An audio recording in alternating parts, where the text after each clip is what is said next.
only 25th we're going to have, so we want everybody to be there at that 25th anniversary convention. It's going to be really important. Let me see the hands of the people who plan on being in St. Louis. But that's a lot. Uhuru. Ferguson. Ferguson. It is Ferguson. They're right next to that together, but it's a difference. So it is going to be in Ferguson, and we look forward to everybody joining us there. But let me see the hands of the people who can register this week. Good, good, excellent. So we're going to be looking for those registrations and looking for everybody to be there September 17th and 18th in Ferguson, Missouri for the 25th anniversary of the International People's Democratic Uhuru Movement. That's our 25th anniversary convention. So I want to express appreciation to the local InPDUM, and we look forward to bringing all our forces from all over the U.S. and outside of the U.S. as well into Ferguson on September 17th and 18th. Uhuru.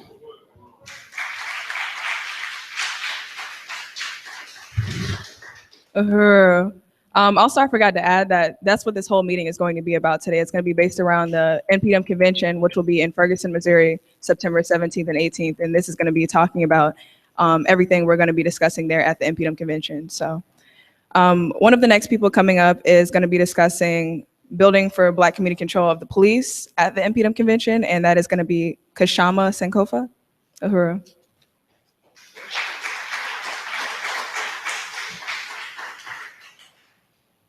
Woohoo, everyone.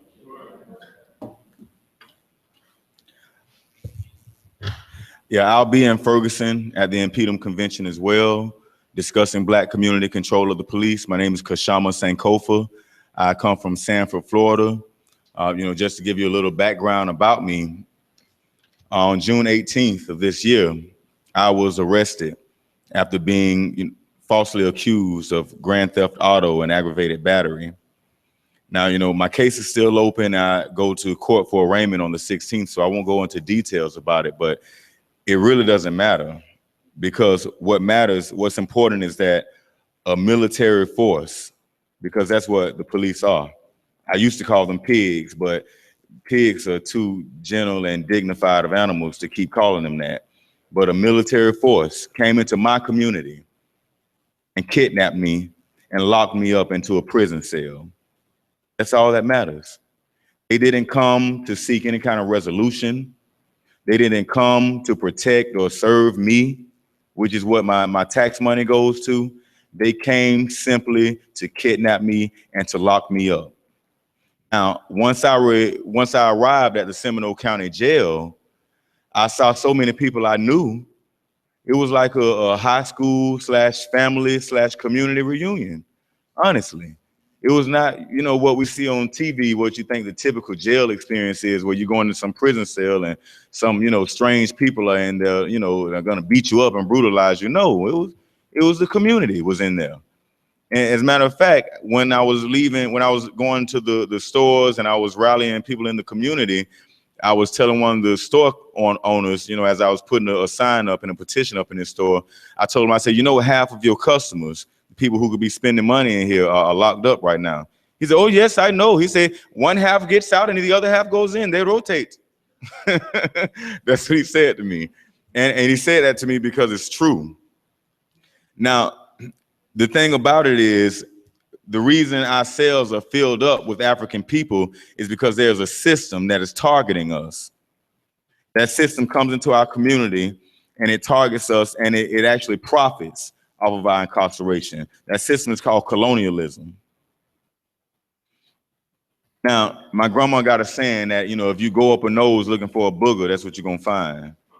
I know it sounds funny, but guess what? If you go into African communities looking for African people to kidnap and lock up, guess what you're gonna find? Africans. That's what you'll find. So that's why our jails are filled with Africans, because we're targeted by a system that abuses and kills and incarcerates us. So that's why it's extremely important that we support InPDUM, because InPDUM is fighting for Black community control of the police. That's what we call Black community control of the police. Now, what it looks like, It can look like anything the Black community desires, because we can't afford to go one more day, hour, or minute under this brutal military regime that they call the police. Now, just to tell you a little story, about, how we can police ourselves and how it is possible, and it doesn't take jail cells or handcuffs or guns. I remember when I was younger, I was like maybe 9 or 10, my brother had the bright idea to join a gang, which was crazy because it was 4 of us brothers and we had about 1 million cousins. We was a gang ourselves. So he just joined it just to do something. But got caught up in some kind of gang fight, and a rival gang, they hit him in the head with a lock. And, he came back home bleeding out of the head. And, I remember I was upset. I could have cried at that moment seeing my brother bleeding out of his head. And, the rest of my brothers and cousins, we were getting ready to take care of it. But my mother and my grandmother saw how things was about to escalate and reached out to the other mothers of the, opposing team, or whatever you want to call them. And these mothers and grandmothers and a couple of fathers and aunts, they all got together in some kind of way. They drug their sons along, to our house. And, they were religious. So they started singing and praying and crying and getting on their knees and begging these little young, what we call thugs. And they couldn't take it. We couldn't take it. We absolutely could not take seeing our mothers and our grandmothers and aunts crying and begging and pleading us to drop it, to squash it. And by the end of that night, they were shaking hands and hugging each other and ending whatever conflict had caused them to jump on my brother. Now, that won't necessarily work in every case, but I've heard stories of Africans in Ghana where a woman was physically attacked and her sons were getting ready to go after the man who did it and kill him. But his family came and pleaded with them and begged them and said, whatever we can do, come up with take some days and some time to find out what we can do to make this up to you. This is a true story. And that African man was forced to build a house for the woman who he attacked. There are different ways that we can resolve our own conflicts. We don't need these outsiders coming in, these outsiders who come to brutalize us and abuse us and treat us with so much disregard to where we can't even see ourselves with any dignity. So I won't keep us long, but that's what I have to say about Black community control of the police. And it's urgent that we all join InPDUM and that we join this fight to control our communities, because nobody else can do it like we can. Nobody else knows us like we know us. Nobody else knows how to talk to us and deal with us like we can as African people. We need to have faith in ourselves and confidence in ourselves in governing ourselves. Uhuru.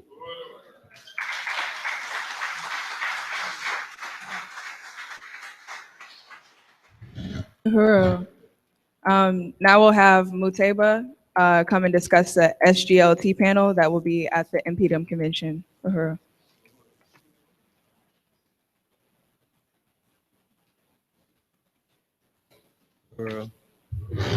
Uhuru. My name is Muteba, and I'm a member of the International People's Democratic Uhuru Movement and the administrative assistant in the office of the chair of the African People's Socialist Party.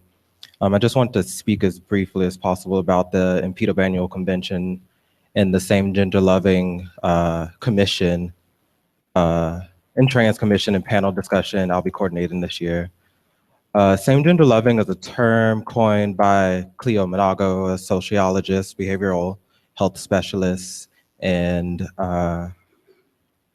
lifetime InPDUM Marcus Garvey member in the early 90s, in contention with the LGBTQ moniker that we understand does not speak directly to the historical and cultural experience of African, trans, and homosexual, bisexual people. While many of the same gender loving individuals in the Uhuru movement reject the LGBTQ label, the Uhuru movement holds that any thought or action that serves to undermine the role of same gender loving and trans people in the process of consolidating the African nation and building this revolutionary movement is diametrically in opposition to the political stance and ideological stance of the African People's Socialist Party. We have since inception struggled in practical terms to address the special oppression of African women as exemplified in point 9 of the African People's Socialist Party's working platform, as well as we have waged struggle around the question of the oppression of African people on the basis of sexual orientation. While we can unreservedly point to African same-gender loving people that have been openly involved throughout the ranks of our party and mass organization and whom have assumed key leadership roles throughout the party's history, it is my view that not enough has been done to get out in front of this question as it exists in the African liberation movement in general. With this understanding, I proposed that the APSP, in the form of the International People's Democratic Uhuru movement, move to consolidate the initiative resolved during the 2013 InPDUM Annual Convention, whose express objective will be to protect and defend the African same-gender loving and trans community, to ensure that the issues and contradictions specific to our community are addressed and overturned, and 3, to bring as many of our African siblings as possible into independent revolutionary political life.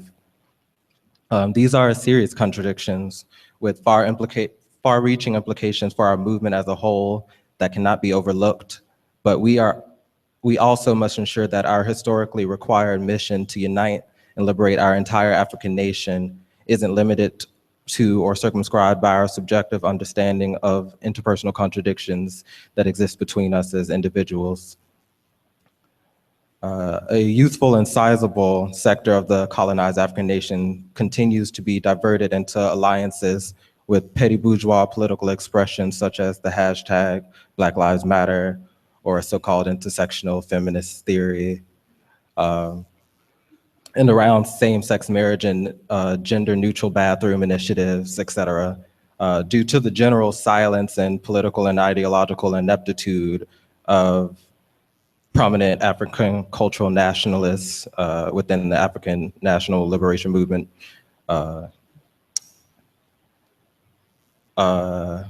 All whom experienced state-sanctioned violence, during the prominent African cultural nationalists in the African Liberation Movement at large in regard to the question of women, same-gender loving, trans, or gender non-conforming people, all whom experience state-sanctioned violence, mass incarceration, unemployment, homelessness, health and medical exploitation and experimentation at disproportionate rates compared to even the most neglected LGBTQ citizens of the oppressor nation. We must deal with this head on and in a principled, organized, and uncompromising fashion if we are truly to make impactful and substantive moves in advancing a revolutionary project to free all of our people. In this crisis and decline of imperialist white power, the consolidation of the SGLT Commission is of utmost importance and should not simply remain some position struggled for within the ranks of our party and organizational structure, nor should the question of women, trans, gender nonconforming people simply be some contradiction or abstract idea discussed by bourgeois academics or intellectual elitists, but one that be practically implemented in our African poor, working class, and community in the African International Liberation Movement as a whole. So please register for and attend the Monumental Annual Convention and help us build the revolutionary movement and the only international revolutionary organization led by the vanguard of the African working class. Uhuru.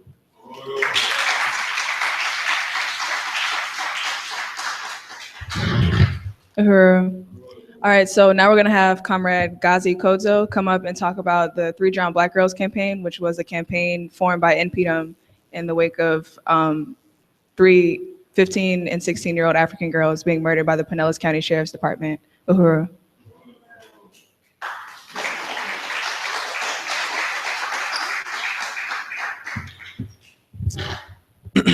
Uhuru comrades, the International People's Democratic Uhuru movement has been leading the fight for the 3 drowned Black girls. The Who movement has made the names of Lanaya Miller, Dominique Battle, and Ashanti Butler household names around the world. Africans from all over the world have joined in solidarity in fighting for justice for the three drowned Black girls, from the US to the Bahamas, to Sierra Leone, to Sweden, and even the UK. We have taken the fight for the three drowned Black girls to the courthouse, the pier, down Martin Luther King Boulevard, the sheriff's office, St. Louis, Philadelphia, Houston, Washington, D.C., and Orlando. Even after months of the Pinellas County Sheriff's Department using the media to slander the three drowned Black girls and their mothers, we fought vigorously against that slander. We went house to house and told the true story about what happened that night with the three drowned Black girls. From the damage that was done to the back of the car, showing that the Pinellas County Sheriff's Department hit those girls from the back. We are the ones who exposed the lie that the three drowned Black girls were screaming for their lives and those police officers did nothing. They lied and accepted rewards for saying that they went into that pond and tried to save those girls, that they were wet from all over. They took off their uniforms and went into the water. We exposed that lie. We showed that leaked tape all around the world, shared it everywhere so they could see that those officers sat there and mocked the girls while they drowned, talked casually while they drowned, and most of all, did nothing while they drowned and caused the drowning in the first place. We exposed Howard Skaggs' history of brutalizing, murdering, and yes, even drowning African children. That a couple of years ago, Howard Skaggs, Deputy Howard Skaggs, the actual officer that was right behind them, was found guilty of what they call a justified homicide of an African teenager for beating him in the head and forcing his face down in a pond and drowning him to death. This is the same Howard Skaggs that was the car that was right behind the three drowned Black girls and hit them into the pond. This is the same Howard Skaggs that magically his dash cam video footage has disappeared and no one can find. This is the same Howard Skaggs that Sheriff Bob Galtieri does not want you to know about. He does not tell you about his history.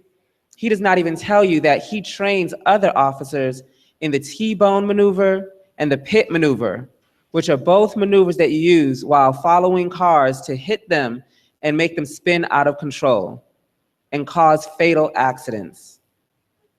If you search his name online, you will find 3 videos of him bragging about using these maneuvers.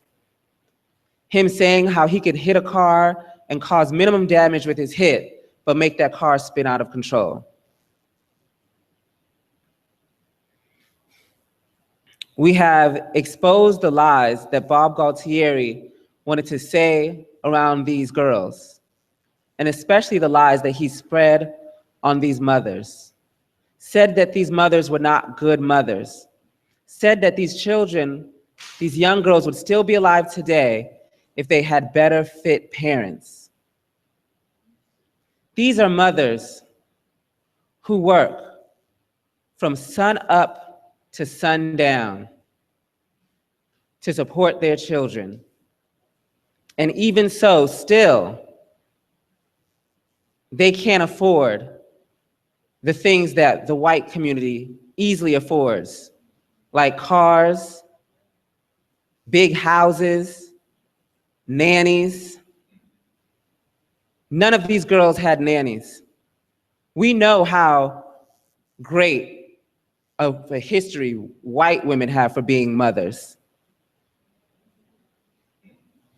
That these are the people that want to judge a mother that takes the bus at 4 a.m. to get to her job. doesn't take a break. For a mother that now, on her ride to and from work, she passes the gravesite of her daughter. While Bob Galtieri goes home every day in his mansion to his wife, his kids, and his nanny. This is the life that they live, and the life that they force us to live is check to check, dollar to dollar, penny to penny. And he thinks that he has the authority to tell an African woman, a colonized African woman, that she is a bad parent.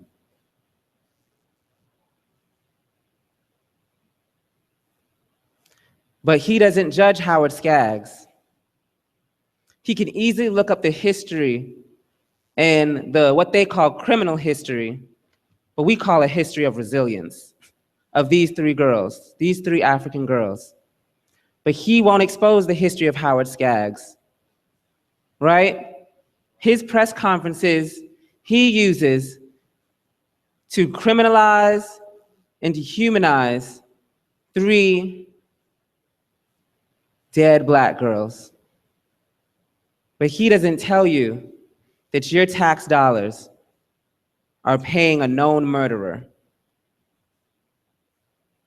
who brags about it in multiple videos. This is why the Uhuru movement fights for these three girls. Because we know that dash cams didn't work that night, and neither will badge cams. We understand that the police force is a tool of coercion by the ruling class, by the white wealthy, the ones with the nannies, that the police only become necessary to keep the have-nots knotting and the haves having. And that's exactly what they did that night. They did their job that night. The Uhuru movement knows that that's what the police are for. They are here to terrorize and murder us. They are here to oppress us through violence. So no, we're not fighting for legislation. We are fighting to push the police out of the African community. We are fighting for Black community control of the police.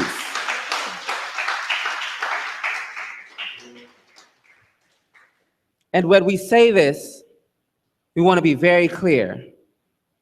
We mean that we see that this police force is illegitimate to the African community. We see that it is part of an alien nation. You didn't make it. Nobody asked you if you wanted police. They forced it on you. They forced these laws on you. They forced these murderers to patrol your children. So we stand side by side with the mothers, with Kunde, and say, get out.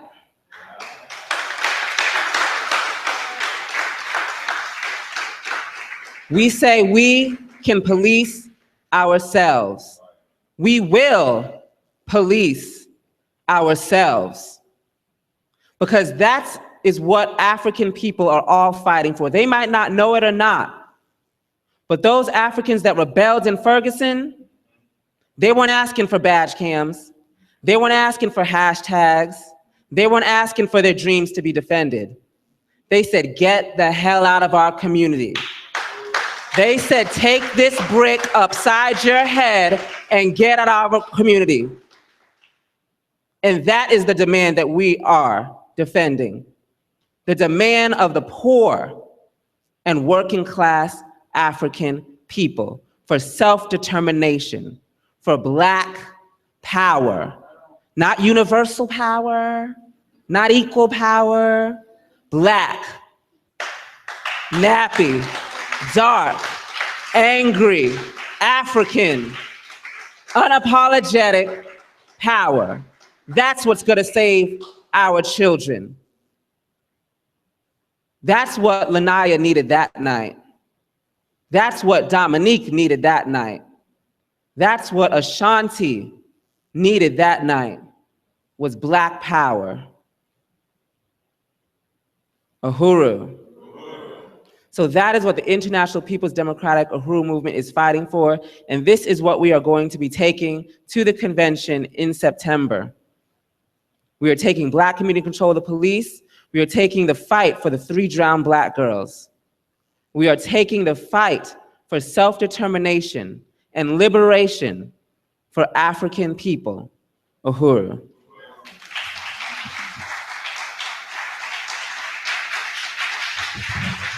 Uhuru. Uhuru. That was great. That was just great. We recognize that we can't reform the system. We can't tweak the system. We can't. The only solution is to overturn the system. That's what we recognize as the International People's Democratic Uhuru Movement. We recognize that we have to build and we have to organize. And Akile and I, who's going to come up, is going to be talking about building and organizing, not just for the convention, but for InPDUM. Uhuru.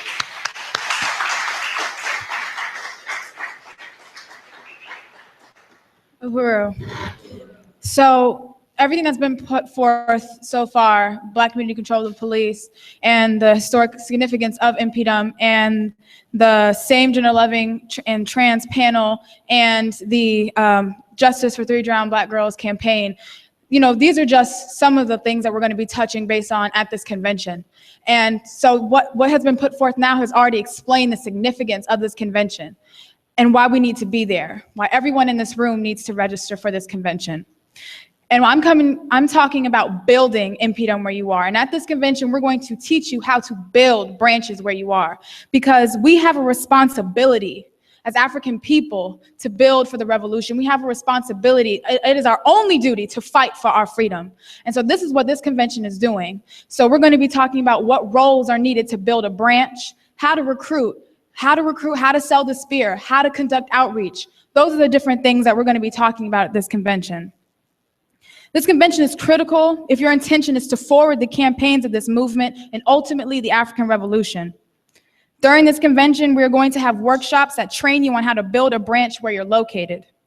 It is our job to take African internationalism, the political education, Chairman Amali Yeshitela, and the history of the African People's Socialist Party and InPDUM to the masses of the people to set them on a trajectory of revolution, not reform. We have a responsibility to build this organization. As these elections come around the corner and African people are forced to choose between spoiled and poisoned meat, as the chairman once said, placing their interests in the hands of their oppressor instead of putting forth their own agenda. Well, we have our own agenda. And the convention, the InPDUM convention, is going to put forth the Black agenda for self-determination. That is our agenda. That's what we want.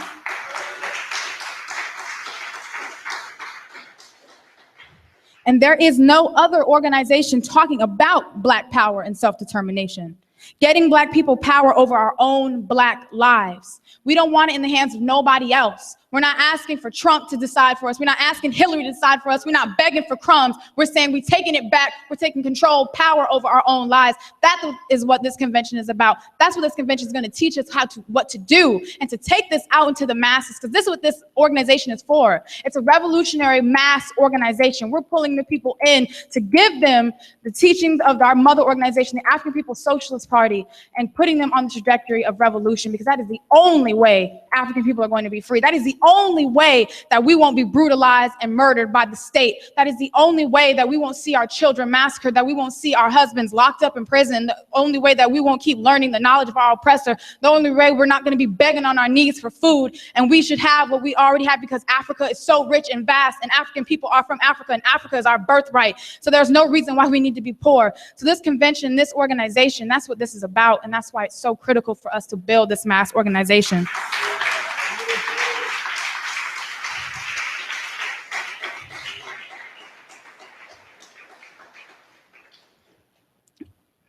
And coming to this convention, we talked about Black community control of the police. We talked about building the campaign for the justice for the 3 drowned Black girls. And we also need to talk about Africans charged genocide, where we're taking this campaign to the United Nations to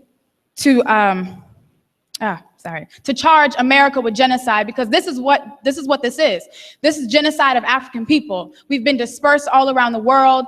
From Flint, Michigan, to where our water is poisoned, to where the health, welfare, everything about this system, everything, it's genocide against African people. The education system, the preschool to prison pipeline is genocide. All of this is genocide. So we're charging America with genocide, and we're not going to the United Nations, saying, oh, can you recognize this as genocide? Oh, we need you to help. We're not coming. We're doing this to be put on a bigger platform to reach the masses of people everywhere. And that's what this campaign is going to do. So that's why coming to this convention and building Africans Charged Genocide, all these different campaigns in this mass organization everywhere we are so critical. So that's why you need to be at this convention. You need to learn the tools to take out into this world. You need to be able to build where you are. That is our responsibility. That is our duty as African people, to fight like hell for our freedom. Uhuru.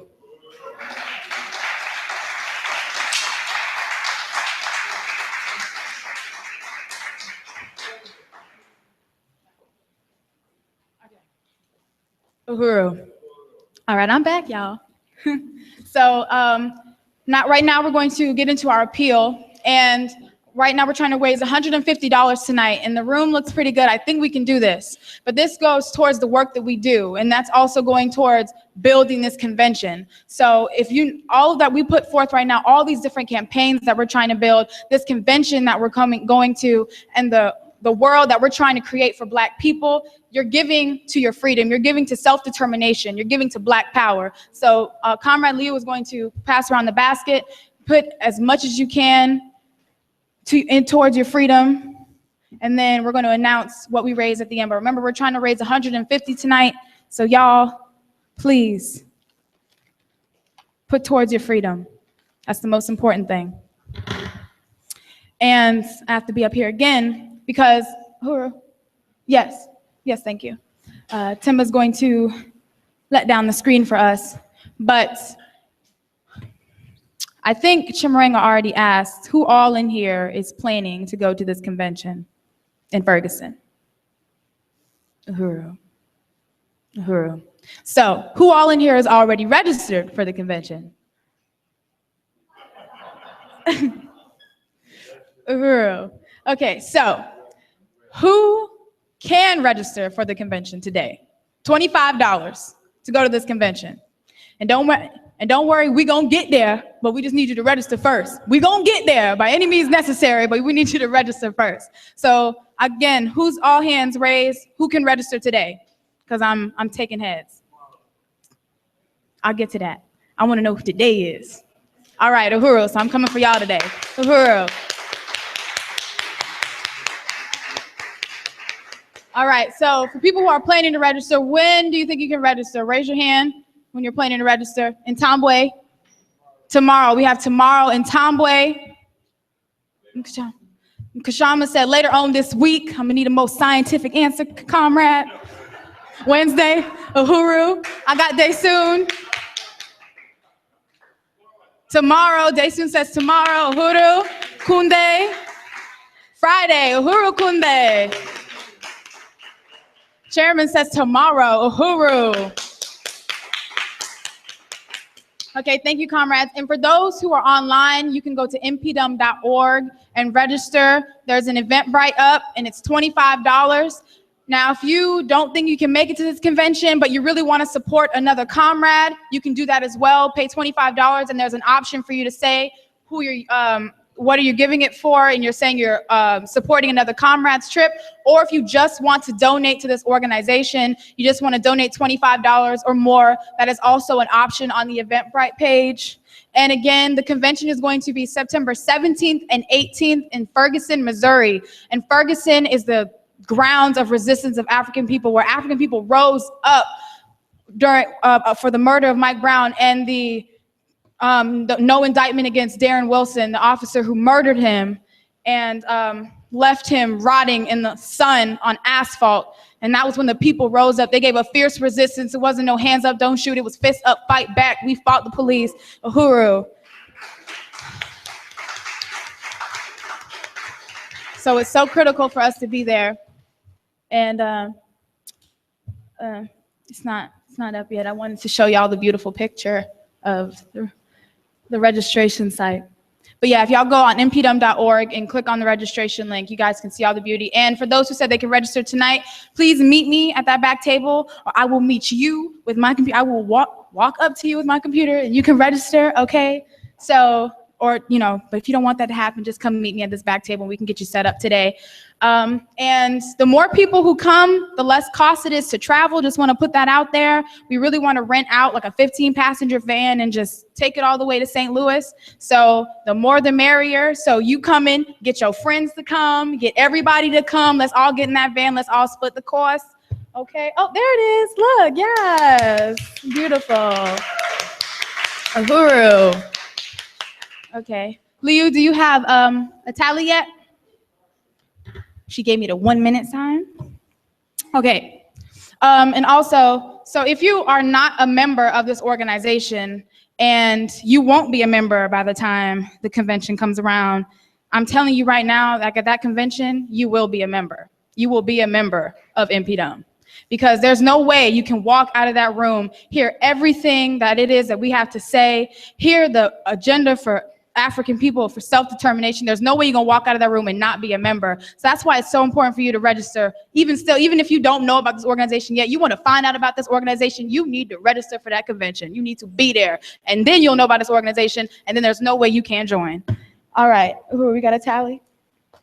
Uhuru, we have raised $100.25, so. But we can do better. Our goal was $150, so we're gonna try to reach that goal, you know. I would say I believe we can do it, but I'm a materialist, so I know we can do it. And let's put 50 material dollars into this basket and I'm gonna pass it around, all right, y'all? All right, Uhuru, I'm gonna pass it. Give us music. Kasham, you come up here and sing. Give us some. Are you ready, Black people? 125, so we need 25 more. So. Yeah, Penny. Mm-hmm. Yeah, Uhuru, comrade. Yes, yeah. So happy. What we got? Oh, you missed some. Got the hands up. Got to get it. Get that moolah. Oh, you got some more over here. Run, girl. Get it.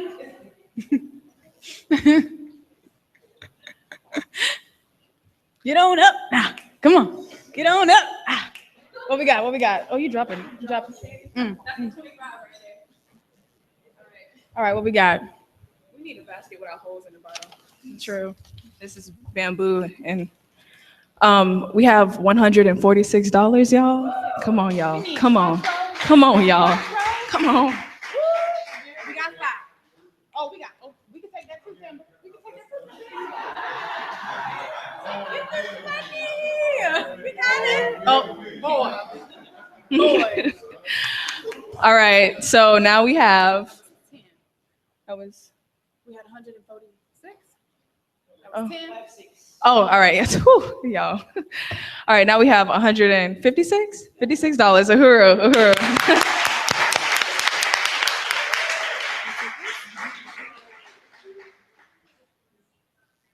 So happy. All right, so now I'm going to open it up for any discussions and questions. If you have any questions about the InPDUM convention, what now? Oh, actually, psych, I'm just kidding. We're gonna have, the chairman of the African People's Socialist Party come up and speak, Uhuru.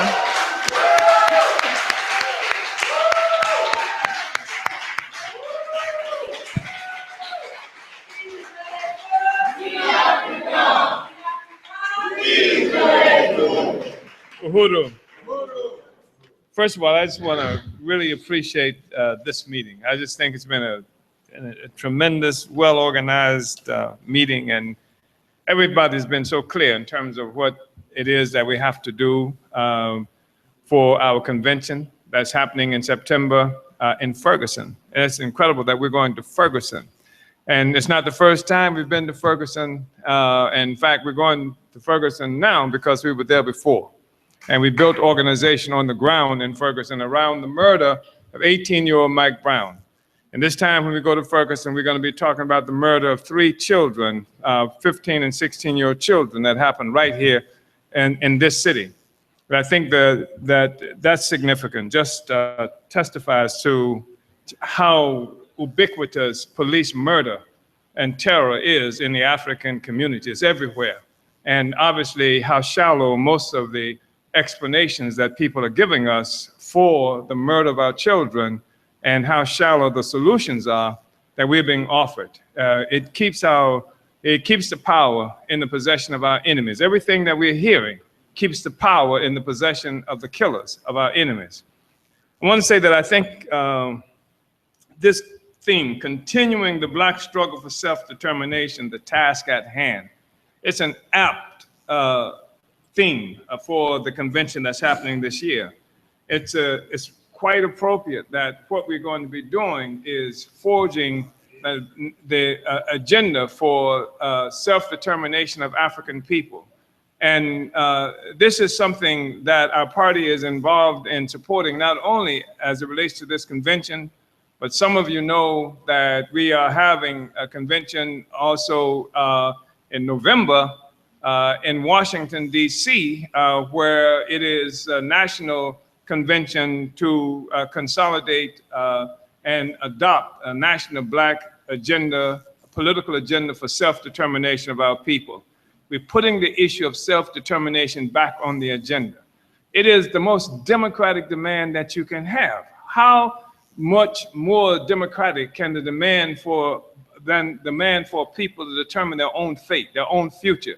It is an extraordinarily democratic demand, and I just think that we're obviously on the right course. I want to say that everyone obviously has had to pay attention to these conventions that's been happening by the Democratic and Republican Party over the last several days. And we see a situation where more than 60% of the people in this country saying that they're dissatisfied with the way the country is going. We have the 2 contenders for President of the United States have such an extraordinarily low popularity rate. In fact, 55% of the people who poll opposed to Hillary Clinton. 55%. She has a 55% negative rating. And Trump has a 57% negative rating, which means it's a statistical tie that the opposition to these candidates by everybody in the country is extraordinarily high.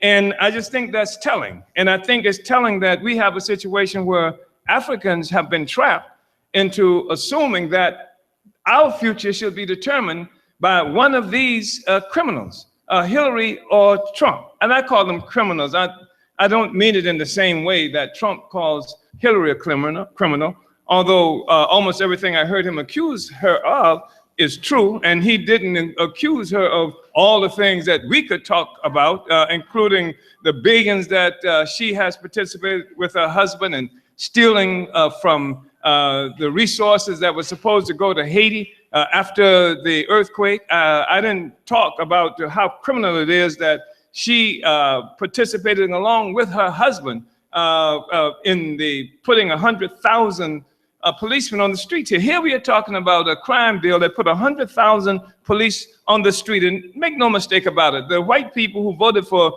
William Jefferson Clinton as president understood that the police were there to control African people, and that he spoke to them, recognizing the bloodlust in the white community. That's why he even put that question out there. So we don't have to talk about that, but we could. And if we did, then we'd talk about how fallacious it is, how extraordinary it is that people would even be going to Hillary Clinton asking for a solution to police killing when her husband actually turned the killers loose in the communities that we are confronted with. I mean, how extraordinary is that, and how how wimpish is that in terms of black leadership, that this is where we turn. We turn to the person who's killing us and asking her for a solution to the fact that we are dying. I don't have to even mention the role that she played. She personally played in the overthrow of the government of Libya and the assassination and lynchings of Muammar Gaddafi. So there's a whole litany of things that we could talk about that, but I'm talking about criminal in the sense that she represents a social system that is criminal in terms of its treatment of Africans and the people on the planet Earth. And that's what we're up against. If there's no body camera that's going to deal with that, there is no sensitivity training for the police department that's going to deal with that. And I'm glad to hear in this discussion we've had already, I think it was Comrade Sister Akile who talks about what the police is. And they're not just a group of people who sort of mysteriously popped up in the African community. They are the state. And the state only occurs in human history. The state is a coercive organization. It's an organization that's in society that's designed to make people do things. That's the role of the state. That's the only role of the state. And in so doing, it protects the existing social system. So if you got a system of slavery, the role of the state is to protect slavery. That's where you have the paddy rollers. That's where you have the slave catchers. That's where you have everything that's repressive to maintain that social system. That is the state. And the state in this country has its origin from slave catchers. And the state slaves catchers, and then you had the Texas Rangers whose responsibility was to maintain the theft of the half of Mexico that was stolen at gunpoint. You're talking about, Trump is talking about building a wall, but hell, that doesn't even begin to get to the question. And notwithstanding the hypocrisy of an Obama-Clinton regime that would talk about condemning Trump for talking about building a wall when Obama has kicked more Mexicans out of this country than anybody has ever done.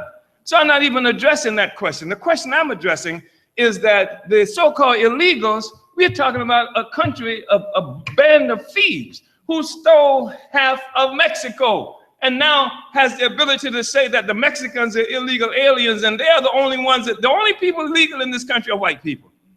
The rest of us are illegal. The Mexicans are illegal. The fact that they're killing us down on the streets every day in this country indicates that we are illegal also. And then the other illegals are the ones who are the traditional custodians of the land, the so-called Indians who are living in concentration camps that they call Indian reservations. That is America. That's the America that we are dealing with. And that's why it's not good enough just to come up with these empty slogans, that we have to be targeting what the real contradictions are. My slogan is designed to inform every African out there what it is that we need to be doing to solve the problem. And I can't have you solving the problem that's just saying hands up, don't shoot. I'm not informing you, just saying Black Lives Matter. My slogans have to push you in the direction of taking the power back for our people so that we have the power as opposed to some alien force that was created for the purpose of keeping us oppressed. You see what I'm saying? So that's why this convention is really important. I want to tell you one other thing about that, because you can't trust the Democrats or the Republicans. You can't trust, and I'm not speculating about this. I'm talking about our history as a people with the Democratic Party and the Republican Party. The fact is that Africans, when we first got involved in electoral politics in this country, we were Republicans. We were Republicans because this was the government of the party of Abraham Lincoln, the white man who supposedly freed us. So we were all Republicans.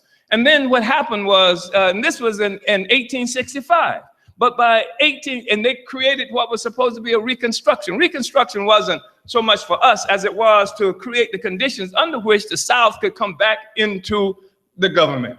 The South could be a part of the American government. And that was in 1865. You had some Africans who were elected to political office. Gibbs High School was named for an African who, during that period of time, was the African who actually was over the Florida educational system. His name was Jonathan Gibbs. That's where it came from. And there were other Africans who were elected to office and said, man, we got it made, right? And then what happened was, in the elections of 1776, 77, you had a situation where the election came so close that it was decided in the Electoral College. And the Republicans cheated in the Electoral College. And the Democrats, who just after this war that they'd had that they call a civil war, they're marching down the streets, they're having demonstrations all over this country saying Tilden or death. And Tilden was the Democrat who had run against Hayes, who they gave the election to. They said Tilden or death. They were talking about starting the war all over again. And then they got together, the Democrats and the Republicans, behind closed doors, and they made a deal that was called the Tilden-Hayes Compromise. And 1776-77, and that 76-77.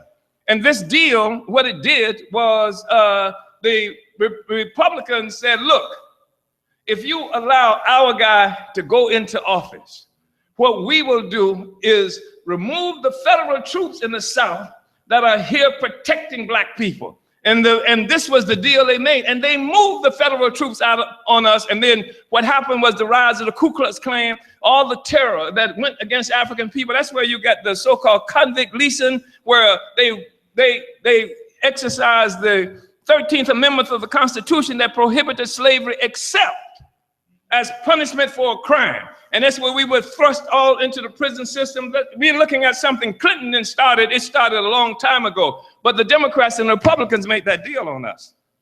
Later on, the Democrats and the Republicans, made the Democrats double-crossed us in 1964 at the Atlantic City, New Jersey convention, where they promised they were going to seat the Mississippi Freedom Democratic Party if they just came there. And then, of course, they double-crossed them. So we have no history of any reason to have confidence in the Democrats or the Republican Party. You don't know where they're going to stand one day or the other.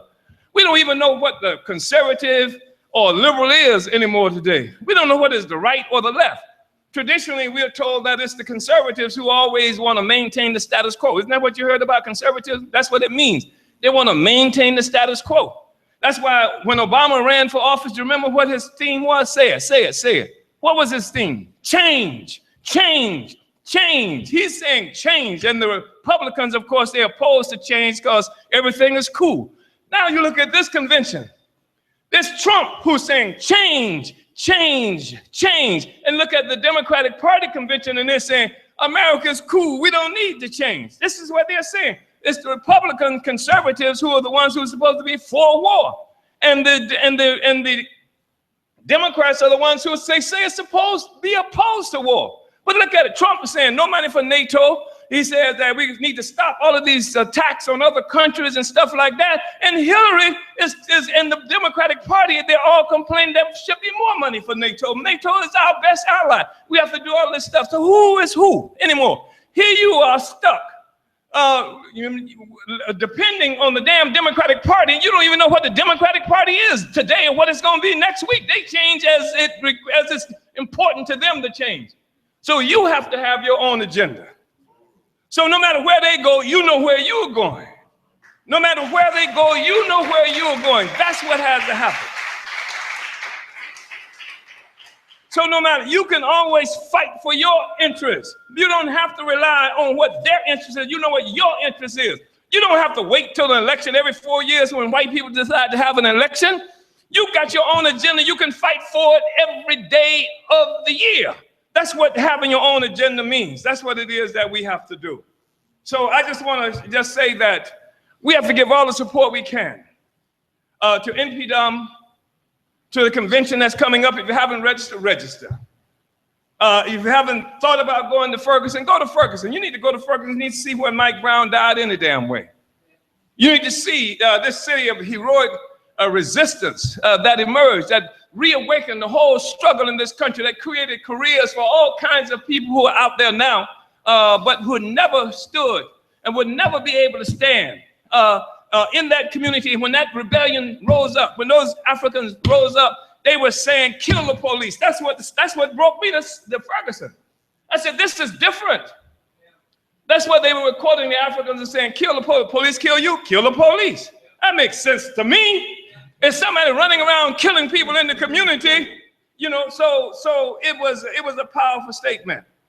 And so on Canfield Drive, on August 9, 2014, something happened.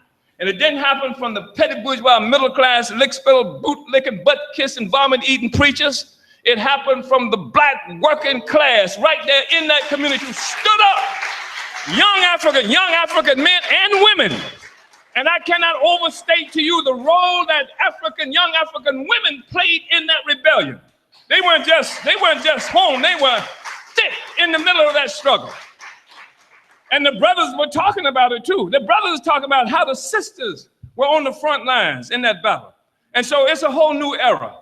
Everybody missing the boat. They trying to go backwards to that that civil rights era. That civil rights era is dead.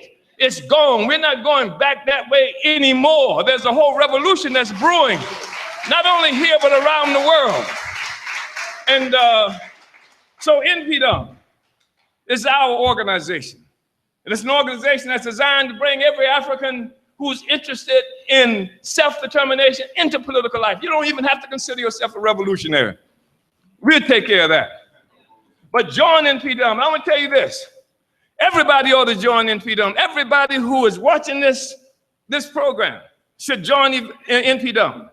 Because if you go to an NAACP meeting, you know NAACP got a big old organization. And if you go to an NAACP meeting, any day of the week, you won't find this many people in the meeting. You find 4 or 5 people in the damn meeting, unless it's some emergency thing that's happened. But they got 40, 50, 100, 300, 400 people in that city who pays dues to the NAACP. And when they pay dues to the NAACP uses that money. They put out their magazine, they give salaries to their national president and things like that. And they do other kind of Uncle Tom things with that money. And they don't expect everybody to be in the damn meeting. But they got you on the list. When they go and talk to the white man, they can say, look, white man, this organization has, 40, 50, 100,000 people who are members of the organization. So you don't have to come to every damn meeting if you don't want to either. If you're too lazy, if you're too unconcerned, if you don't want to put your own handprint on the future, don't come to the meeting, but send your money before you. There's a seat here for every dollar that somebody has that they want to send, and let your money occupy the seat so that we can take this money and pay our president of InPDUM a salary so that she can work all the time for this organization. That's the kind of organization we have to be able to build. If we are serious, we build organizations that's here to stay, not just to go out and have a demonstration today, a block of highway tomorrow, but here to stay, that forging a direction for the whole damn movement. We got an InPDUM in Sierra Leone and West Africa, don't we? We got an InPDUM in London, in England. We got an InPDUM in various places around the world and throughout this country, but we have to, as working people, we have to become professional enough to make sure that we institutionalize our presence and bring the kind of resources into this movement that would allow us to have our offices and pay money to our leaders and establish our own journal. So if you haven't joined, join. If you haven't joined because you don't want to come to meeting, don't come to the meeting. Join and send your money to the meeting. But the thing is that you can send your resources and you can be guaranteed that this money will be used to forward the self-determination agenda of Black people. That's what we want to do. And I really want to appreciate all of you who are participating in InPDUM, helping to build this incredible organization, and who are leading this meeting and the work that we're going to be doing in this city as well. We say all power to the people. We say all power to the people. We say ease where lay to. Africa. No compromise. No surrender. Uhuru.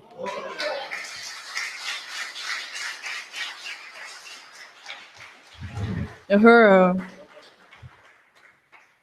Like the chairman said, this organization is international. And before we open it up for discussions and questions, I just wanted to recognize some of our comrades who are here from around the world right now. We have Comrade Fenty from Sierra Leone. Stand up, stand up. We have Secretary General Luwezi from the Congo in London. And then we have our comrades, We have our comrades Magda and Farsia from Sweden. Stand up.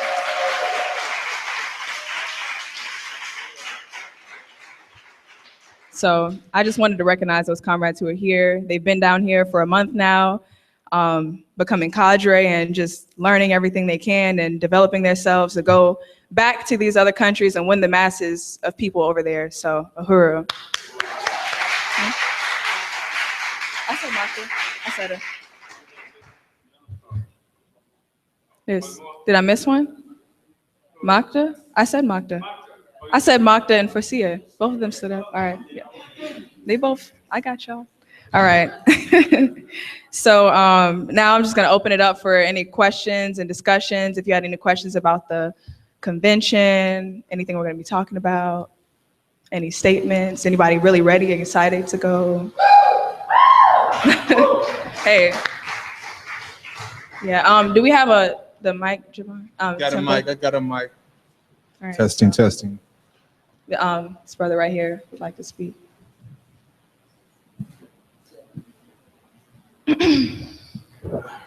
Uhuru,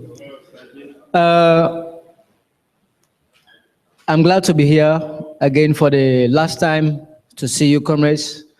But I also want to take the struggle. If InPDUM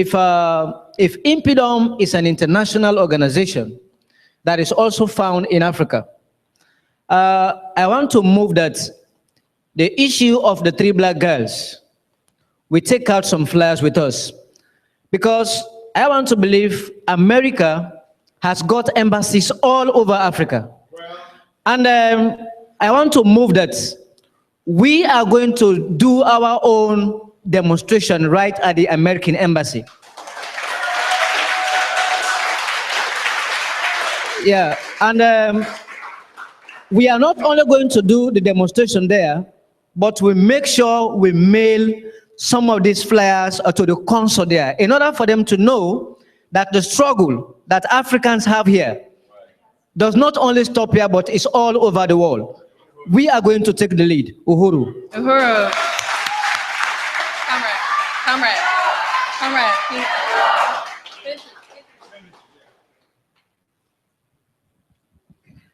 How y'all doing, everyone? I'm not good at this, but I'm gonna say I give respect to everyone in their respective places, especially that brother right there.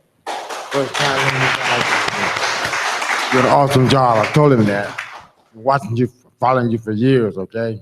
Won't say I mentioned, say years, way more than 10, okay?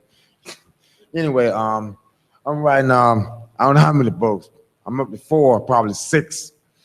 And the information that I'm writing about, y'all need it very fast. I've conquered every religion on this planet. Every book, thank you, Father, touch these hands, I conquered very fast. Matter of fact, too fast. Okay? Teacher would leave the classroom and say, Morgan, take over. Teacher come back, students say he did it way better than you. All right, thank you so much. Hold on. Only thing I want to say is, you the boss. Shit.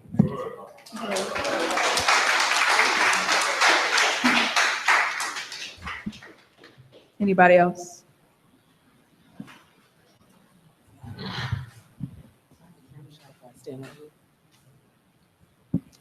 Uhuru, Chairman. Recently, there's been a lot of slander going on around, your actions towards the mural and your stance around the mural for downtown St. Pete. And I was wondering if you could speak about that. Uhuru.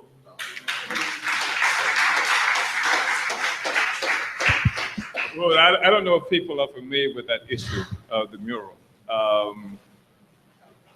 For a long time, there was a mural that was hanging on the wall of the city of St. Petersburg, the city hall. It was an 8-by-4-foot mural that had this caricature of our people, like old black Sambo kind of pictures and stuff. It was right there on the city hall wall. And we demanded that they take it down, and the mayor sent me a letter saying that we should learn to be less sensitive instead. So we had a demonstration on December 29th, 1966. And I tore the mural off the wall during that demonstration. And 6 of us were arrested, and I was charged with 11 different offenses and tried and sentenced to jail, and I was charged with disturbing the peace, disorderly conduct, destruction of public property, resisting arrest with violence, resisting arrest without violence, grand larceny. I mean, there was 11 charges that they charged me with. I had to tell you that the thing about 1966 that was really important, it was an era similar to the era that we are moving into right now, where you see growing resistance of Black people, people trying, a whole new generation of people who are moving into political life and challenging not only the government, but challenging that old dead kind of leadership that was praying for everything and hoping that the white man would do right by us, et cetera, and just accepting our life on the conditions that were set by the oppressor. So the 66 was the year that Black power, the demand for Black power exploded throughout this country and around the world. And we were the Black power representatives in the city of St. Petersburg. I organized the Florida Student Nonviolent Coordinating Committee, a SNCC organization, and that stood for Black power in this city. We were up there on 22nd Street, had a huge Black Panther on the wall because SNCC organized the Black Panther Party in Lowndes County, Alabama in 1965. So we were struggling with the city primarily around the fact that they were getting a $50 million grant from the federal government, and they were going to use $50 million to beautify downtown St. Petersburg, and now people are starving in this community, and we were protesting that. And so during one of these demonstrations, we went to the city hall protesting the mural, and they began to laugh at this old woman, African woman, who was speaking. And they had the white cops and the white reporters, because she didn't speak good English, they began to laugh at her. And it, you know, so I turned and went into the building and snatched the mural off the wall, and we started marching down the street with it. And like I said, I went to prison for that. They sentenced me to 5 years. I spent 2.5 years in prison off of that mural. And so my basic point is that that mural didn't just come down. It came down during a particular important moment in history in the struggle of our people. The whole Black Power movement was emerging, and another period was being pushed out. So for years, for 50 years, that space on the City Hall wall has been blank. Nothing has been up there. There has been occasional discussion, maybe we should put something up there. In fact, I was involved in the discussion at one time. And there was a discussion, the possibility of a plaque going up there that would say what happened, and let that be the thing that would go on the wall. Most recently, the city of St. Petersburg has got together with some people, Gwendolyn Reese, who is the black face for the YWCA, Terry Scott, who worked for the city government for more than 20 years in the mayor's office, along with her husband, who also worked for the city, Herb Schnitzer, who's a white guy who made his career taking pictures of famous African people, Nina Simone, Miles Davis, and what have you, and has a whole art gallery where it shows the parasitic relationship that he's had of making money off African people, that kind of thing. And then there were some others, but these were some of the key figures. And so they started having meetings to replace the mural. And I'm saying how, because the city government had said that it's going to give, at first it was going to give $10,000 to an artist that they chose who could do a mural that that depicted the era and the circumstances that led to the removal of the mural. Because now they say it was a great thing. There was a great heroic, historic moment for the mural to come down. Then that's not what they said. You know, the Times was then slandering me in the newspaper because it represented a whole new era. It terrified white people to have black power in their faces, and Africans who were not just waiting for them to say it, took it down. And so, so they said they were going to give $10,000. We went and protested. How are you going to do this? You haven't even said a thing to us. You said nothing to me. How you know what the circumstances were that led to the mural coming down? You haven't spoken to me about it at all. You haven't spoken to anybody who went to jail for this at all.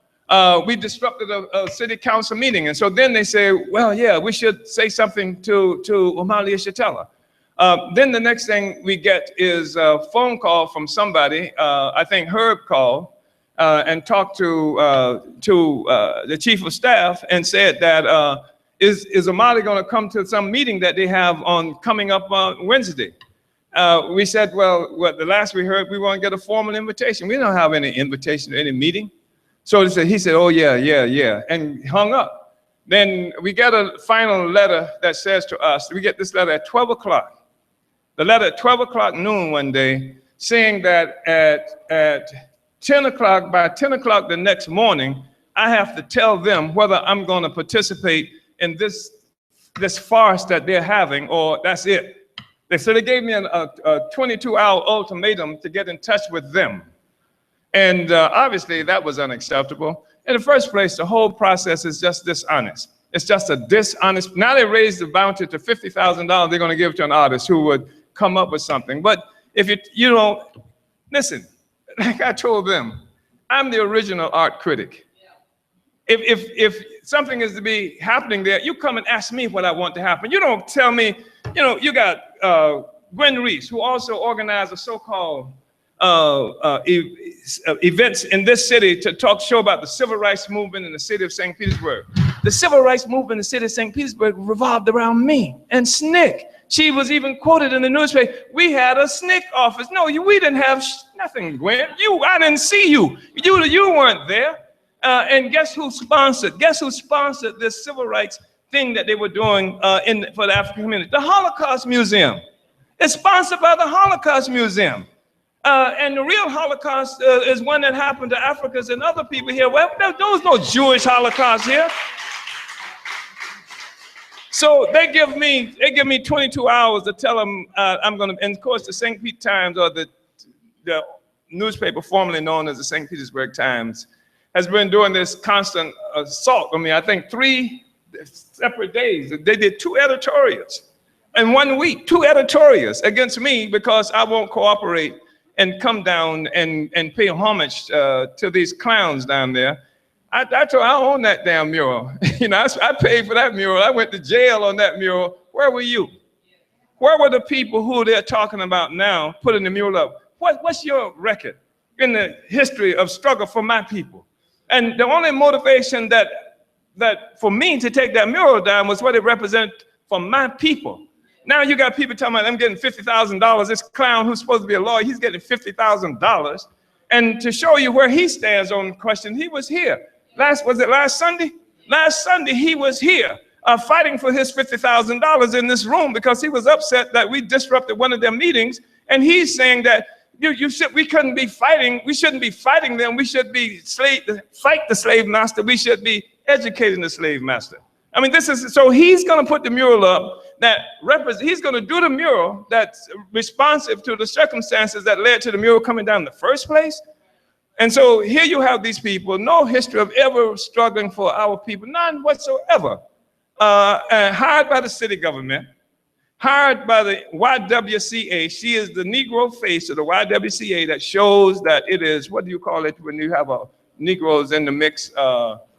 Diverse organization or something to that effect. This is what they're doing. And so they write these horrible, you call them editorials, but it was incredible. The last thing they wrote, it was incredible. Listen, this guy writes, I'm a curmudgeon. I'm a curmudgeon, you understand? And it's an extraordinary piece of garbage that he writes. And this is what happens when people can't defend their position ideologically, then they go to this kind of garbage. This guy who writes this story, I mean, I lead an international revolutionary movement. We have furniture stores in Philadelphia, in Oakland, California. We have a gym right down here down the street. We have institutions throughout this country, and I'm a curmudgeon. It's just an incredible kind of nauseating, nasty stuff. But here's the problem that Gwen Reese and the St. Pete Times have. Here's their problem. Their problem is that we work this community every day. We knock on doors every day. I don't know how many doors have we knocked on the last 30 days. We knocked on and talked to, we knocked on at least 5,000 doors just this month alone. We passed out thousands of flyers this month alone. This is our work.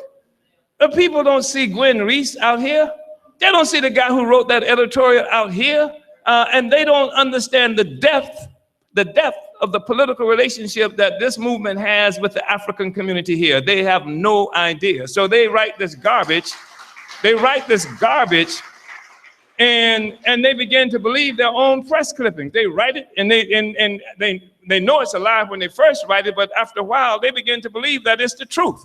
So they don't know this community, they just know what they write about this community, and that's been their downfall historically. That's gonna be their downfall this time around as well. Uhuru.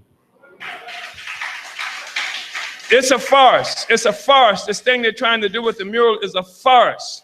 And I'm insulted, the community should be insulted. First of all, the first thing that city government should do is do a formal apology to the African community for ever putting the damn mural up there in the first place. That's the first thing, a formal apology. We apologize. Even when they write about that mural, they talking about it's a picture of some black people entertaining white beachgoers. You need to see that thing. They need to do a formal apology to this black community for ever putting that, because the mural was more than just a picture. It was a reflection of the power relationships that exist between white people and black people and the city government itself. That's what it was. And also they keep writing this stuff because they are afraid of the same things today that they were afraid of 50 years ago, the fact that there's a whole new consciousness among black people that's on the ascendancy, and they're trying to push this down so that old Uncle Tom lick-spittle civil rights kind of stuff will be the dominant philosophy out here in this community. It will not work. Didn't work then, won't work now. Uhuru.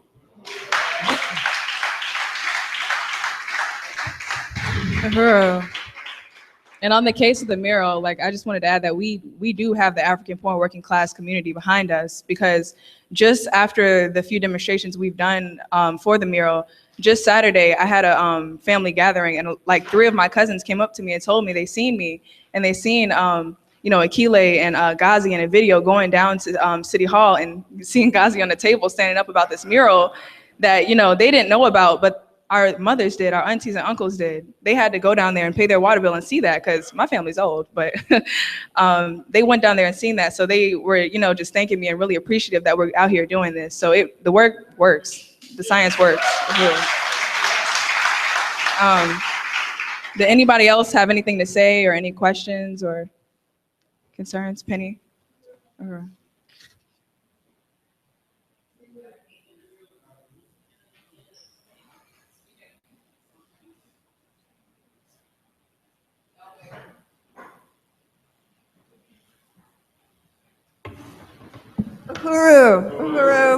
I'm Penny Hess, the African People's Solidarity Committee. And myself and my comrades here work under the leadership of the African People's Socialist Party and the Uhuru movement. With our work is to go into the white community, to organize other white people just like ourselves, to take a stand in solidarity with the right of African people to be free, to be liberated, to have reparations go back, because everything that we have is stolen, from African people. We live on a pedestal of the enslavement of African people, the genocide of the indigenous people. And one of our main campaigns every year is the African People's Solidarity Day, the day in solidarity with African people. That's one of the things that's actually in the Constitution of the Solidarity Committee to put on a day. We do this here in St. Pete. We're gonna have one in San Diego, California. We're gonna have one in Oakland, in Huntsville, and Gainesville, and many other places around the country. We're supposed to be in Seattle. We're supposed to be in Austin, Texas. And we're gonna be going out and doing that as we do every year. And one of the main things that we are taking on this year is winning white support for the 3 drowned African girls. And it's really clear, because somebody mentioned the fact that the African People's Socialist Party just had this cadre intensive for the past month, and people were going out door to door in the African community. We had the honor of being able to be part of that. It was really tremendous and really an honor, and really helped to build and consolidate the Solidarity Committee as well. But it's really clear from demonstrations that the party has had, that the International People's Democratic Uhuru Movement has had, that when they put out the banners and the posters calling for support for justice for Dominique, for the courageous struggle of Kunde, who's the mother of Dominique, and the 3 drowned girls, that people were honking from the African community, they were supporting it. And now that the party has changed the narrative and it's turned it around from what this media has put out, what the Sheriff's Department has put out, and it has turned that narrative around and said, jail Killer Bob, Sheriff Bob Galtieri has to go. Skaggs, the murderer of murdering Africans, and killed another young African child a few years ago, drowned him also, but saved the dog. The police dog went in the water and saved the dog, and they wouldn't even go in or do one thing, put a toe in the water to do something to save the African girls. And one of the things that we want to do is take on this fact that the Sheriff's Department does not speak for us. And there's a kind of club that they expect us as white people to be part of, that they can murder Africans, they can imprison, they can do anything they want, and the white community will be part of this justification. But the African People's Solidarity Committee is saying, we're going to turn that around in the white community, that we are going to take this on and build a campaign for reparations to the family, reparations to Kunde, the courageous mother who has been taking this on, who's something that inspires all of us, and that reparations to the African community in general. One of the issues that, that white people hang on to, that we deal with, is this whole thing that the media lies and they say that they had a stolen car. Well, first of all, even if it were, does that justify the murder of 3 girls? No, it does not, and it would not at all. That would never even be raised if they were white. And secondly, we don't know, we have no idea. It was never investigated what happened that night. And those girls might have been really heroic, escaping from some kind of hideous situation where this guy was 20 years older than they are. So we don't know. They didn't investigate that at all. But the most important thing is that African people are stolen. They were stolen to build the economy that white people live on. So let's start with that. And that, all the people that were the slave, the slave ship owners and slave masters, who were they? They were the founding fathers of the United States that we're supposed to uphold. They are the ones that put millions of dollars into the greatest universities of the United States, and these corporations that started. The entire economy was born off that. African people were stolen, and we have to begin with that premise. And that we as white people owe reparations to African people. Everything that this system has needs to go back to the African community, because every dream and aspiration that white people has is at the expense and on the backs of the African community and peoples all around the world. So this is what the African People's Solidarity Committee and the Uhuru Solidarity Movement are taking on in terms of Day in Solidarity with African people this year. And also this question of the mural, because in September, we're going to have an event and we're going to have like a reception, maybe at the university or at a cafe, for Chairman Omali Yeshitela, and bring all kinds of white people, including the upper echelons, because there are a lot of people. They might not be people that would join Uhuru Solidarity Movement and be card-carrying members. Maybe they're not going to, pay their reparations in a certain way, but they did not want to live in a town with that mural hanging on the wall, and that they respect and honor Chairman Omali Yeshitela for tearing that down and basically saving us. So we want to take this on. And 10 years ago or so, there was a committee that went to the city council here in St. Pete, and they forced the city council to agree to put a plaque in that spot that the chairman talked about that's been empty for 50 years. They could never touch it. It's still empty there. And basically, that was one, but they wouldn't put the name Omali Yeshitela. They would only put Joseph Waller. So no. So that wasn't acceptable. So this has to be pushed. There has to be a plaque that goes up there. Nothing else would be appropriate in any possible way. So we want to take this on, and we want to say that we can and will organize white people in this city to take a stand in solidarity with the right of African people for Black community to control the mural, Black community to control the police, an end to the murders of African people that happen here and all around the country every single day in our name, that reparations are owed to the African community from white people, and this is the campaign that we're building. We're also taking this question of the 3 drowned girls and the mural out wherever we go around the country, and we want to make this a household word, a household names inside of the white community as well. So I just want to say uhuru and reparations now. Uhuru.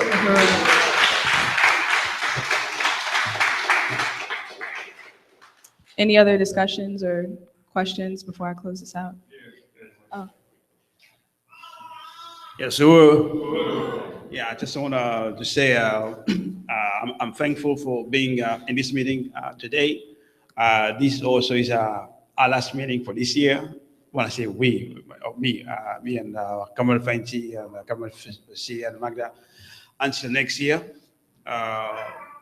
It has been fantastic for us to be here. It's definitely a great experience just to be here to listen to the leadership of the chairman and all the comrades of the party. All the work you've been doing here is really validated once again, and St. Petersburg is a city of African resistance. So just being part of it is just great. I just want to say also, I'm thankful to all the comrades who made us welcome not just in St. Petersburg, but in these meetings. I felt like since I left Africa, the only place I feel like I can say I'm home when I'm inside the meetings in Uhuru House. That's the only place I can say I'm at home. There is no other place. And the struggle is at a critical time in history. As you know, U.S. imperialism is in crisis. Nothing works. French imperialism is in crisis. Nothing works. British imperialism is in crisis. Nothing works. You only know about Greece. Doesn't work. Italy doesn't work. Nowhere imperialism has been in power works. And which it means basically is the power of the oppressed. It's the power of the colonized people. It's the power for the African nation to rise. And in January, the chairman will be traveling to Europe. And in May also, the chairman will be traveling to Europe. And this also an invitation to people who are here to come to Europe, because the Back to Africa movement, that's the movement also we are building, because not only we want people from here to go to Europe, but we want Africans here to go to Africa and Africans in Europe to come here. So you're going to see definitely a new movement coming up where Africans will be traveling in numbers. And we would like people who are here, I would like to see, I know all the faces now. So I would like to see all the faces I've seen here in Europe and in May. Maybe January is too soon. And we also will do our best to bring our people here in the next Congress. That will be in 2018. So we're building a new type of movement. And I just want to say, I can't tell you how proud I feel this to be that part of the movement, because this is the future. So I just want to say that, and thank you. I look forward to see you again, possibly in Europe.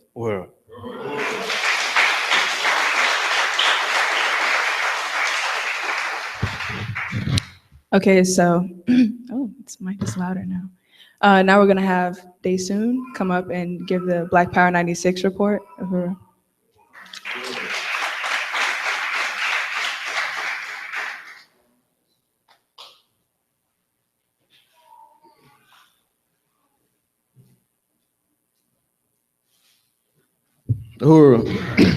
My name is Daysoon True. I'm the program director of Black Power 96. First, I just want to appreciate being African. African people are so talented. So can we give a round of applause for African people being African? With that being said, I just want to read a little poem that I wrote the other day. Africa is our land. We once stood proud and free, divided by the foreigner, then cast apart at sea. The fight had never ended. Today we battle still with memories of those warriors whose mission they tried to kill. Marcus, Malcolm, Huey, just a few who saw the light.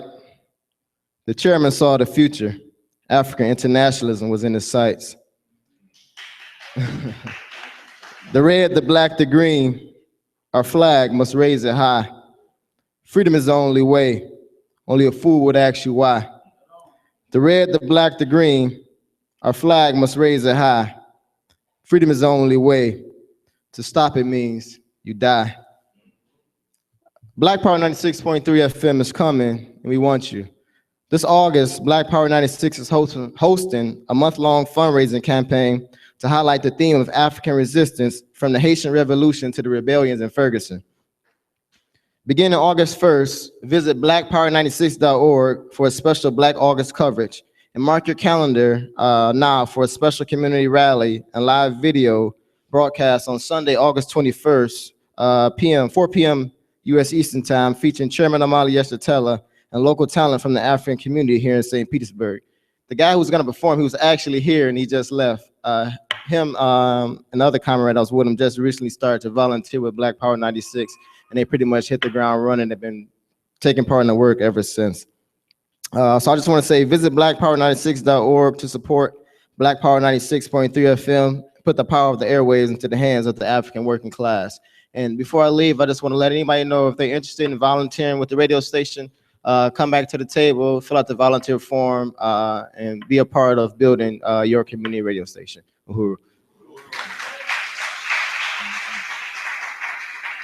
So one more person wanted to speak, and I also want to add, if you could raise your hand high, because I can't see y'all. So if I ask, do you want to speak? Raise it high. So Makta, if somebody want to give her the mic.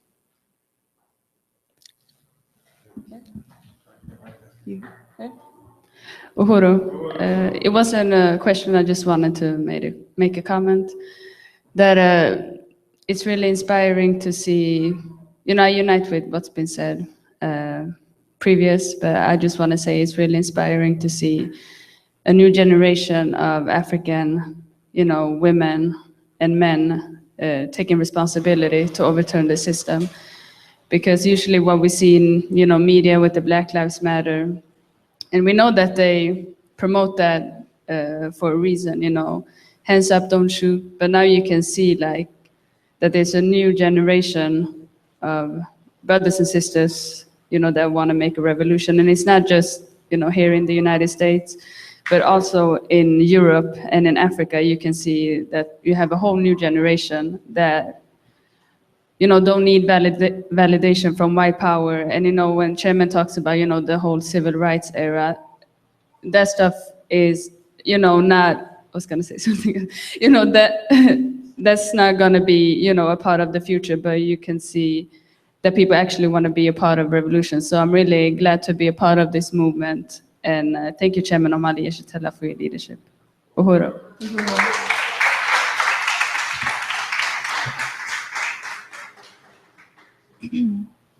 So does anyone else have anything they want to say before I close this out? No?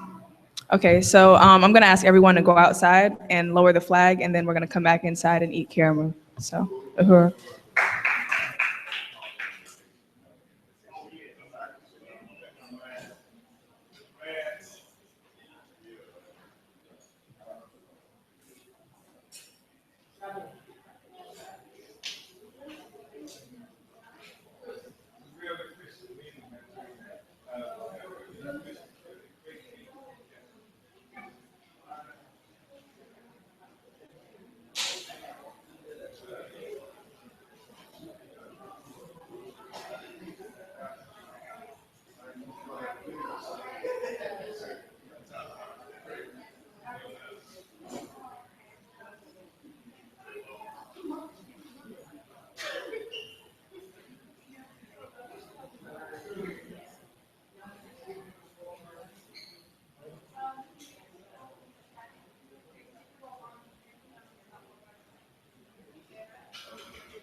that.